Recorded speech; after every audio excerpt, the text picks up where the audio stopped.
are some people, though, that would prefer Joson, Sanon, and Jamari Phillips. I'm going to make the case as to why they're wrong. And again, I like both these. I like both their potential. But here, listen, when you're dealing with high school kids, you don't know. We've dealt with look at ASU in the past, for example. Josh Christopher was a top 15 kid. Came in, averaged 12 points, 3-4 rebounds, 3-4 assists, whatever the case may be. Went off to the NBA. Arizona's had that with Kobe Simmons as well.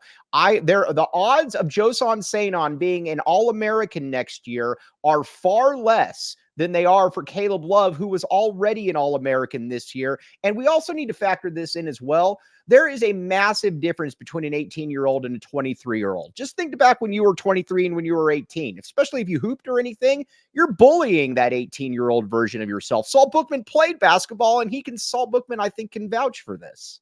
1,000,000%. At 18, I could not compare to who I was at 23 for sure. Like right. And also you have a better perspective on the game itself. Like there's a learning curve that would have happened with Joson had he been able to even start, and that wasn't even a guarantee. Right. And hell, from what I'm hearing at ASU, that's not the guarantee either. So, there's a lot of things that could go right or wrong. And I'm not saying that Joson is going to be some scrub by any stretch of the imagination. I don't think he will be. I think he's going to be a good player, but I know what I get with Caleb Love, and I know the development that he's shown. Like, listen, he improved dramatically, even from the year prior at North Carolina to this year with U of A. Like, he showed some improvement. He showed that he cared. I love the fact that he came back. I love the fact that he's raising some money for Tucson kids too, and part of that comeback. Like, listen, Caleb Love is bought into Tucson, and I think we need to buy into him. Right. And honestly, the coaching staff and his teammates love him. There was no coincidence that if you looked at these players' social medias, from guys who are already here like KJ Lewis to guys who are not even here yet in Carter Bryant, they were all very, very excited. It wasn't the fakes. It wasn't the fake tweets. They were very excited. And this coaching staff loves him. That is a big part of this as well. The coaching staff very much wanted him back. The rap that he got, I think, at Carolina, that he wasn't a good teammate, this and that. Maybe that was the case. I don't know. But you can only, if you're an Arizona coach, you can only go by what you know at Arizona. And he has been an ideal teammate. And honestly, there's some things that they want him to they want him to work on. And he's got some things that he can work on. I can tell you by talking with some people, they want him, and Saul and I have talked about this all off season. They want him to be able to get to the bucket more. And they think that will improve his NBA draft stock, because let's be honest here. This is not a guy that should just be floating around the 3-point line. And they will tell you behind the scenes, we probably should have encouraged him to get to the lane more, to get to the basket more. I think you're going to see a more efficient Caleb Love. I think you're going to see him probably get in that 5-6 free throw realm. And Saul, when you can do the kind of stuff that he can do, that's a reasonable expectation. Yeah, absolutely. Listen, the whole point of this is that Caleb Love went to go get evaluated at the NBA, and the feedback he got was that he should stay in school and continue to develop. And as a 23-year-old, he has to, do everything he can in terms of taking that advice on and becoming a better player. Part of that is the athleticism at the rim. Like, it sounds weird to say, but if you look at, like, let's just say a raw prospect like Bronny, right? The way he attacks the rim physically is a little bit different than the way Caleb Love attacks the rim, right? Right. And I think Caleb Love could use a little bit of time to get into that weight room, get those legs a little bit stronger, and find that finesse at the rim a little bit more. And I think if he does that, it just makes his all-around game even that more, fantastic. And so I think that accompanied with more consistent outside shooting, I truly believe Caleb could find that consistency from the outside. Like, I'm good. And again, like, I just want to say this one time. Joson Sanon is a phenomenal player. He's a really, really good player. Don't get me wrong. I don't know what he's going to do at ASU. I don't know what he would have done here at U of A. I think Caleb Love is exactly who we know he is, and then we hope that he develops to be a little bit better this year, especially down the stretch. And I think that that's not an unrealistic, expectation for us to achieve. Joson Sanon might go on to be an All-American at some point, but I don't think it's going to be within the next year or two if he stays at ASU past 1 year.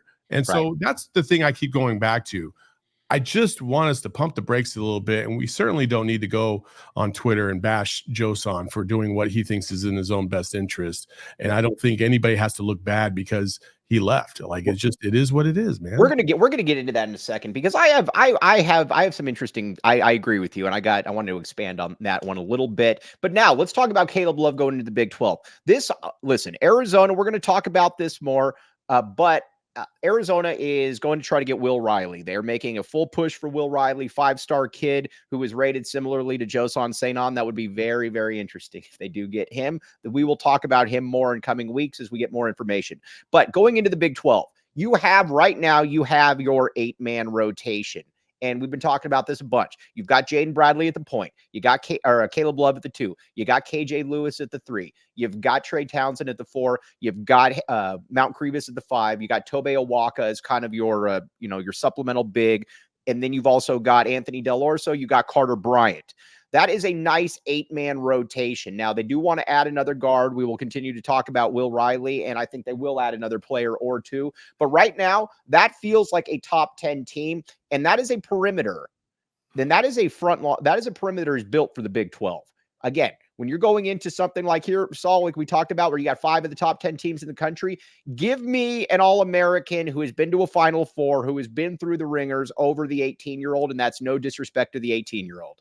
Yeah. No, I totally agree. I totally agree. Unless that 18-year-old has physical attributes that are just, you can't recruit, right? Like you just can't recruit and you can't find. Then maybe I disagree a little bit. But outside of that, what are we doing? Like, if we're talking Kevin Durant or LeBron James, it's different, right? Well, exactly. Even if you want to take DeAndre Ayton when he came here his freshman year, the physical attributes were all there. He was a phenomenon. Like, you're not going to find many guys like DeAndre Ayton as a freshman at the U of A that looks like a grown-ass man. Like, that just doesn't happen very often. So to think that Joson Sanon would have come in here and went up against a team, like, think about Houston. Think about Houston. Like, let's just say U of A's first couple opponents, Houston was one of them. Houston has some grown-ass men on their squad. I think their whole damn team is just about over. They're 20. Like 25. Yeah, everybody in their starting lineup is 25. Eighth-year seniors. They're all built like a truck. Like, dude, that's not easy to compete against when you're 18 years old and you still got to find yourself. Like, so Caleb knows how to navigate those spaces. He knows how to handle those kind of players in those difficult environments, and that's what you need when you're playing against the big dogs in the Big 12. This isn't a petri dish, man. It's not time to experiment. Like, you gotta bring it every single night in the Big 12, and waiting for guys to develop against Oregon State and Washington State is no longer. So you got to do it now. Right. And honestly, the other thing too, the COVID senior is still a thing. So you're still dealing with some of these players. Like Jermaine Couisnard was 26 years old last year. I'm not even kidding. You have guys in college basketball that are 25, 26 years old. That is a massive, massive difference. Heck, we're not even talking 22, 23. We're talking 25, 26 at some points. So you got to remember that this is a good thing for Arizona. We should all be very happy about that.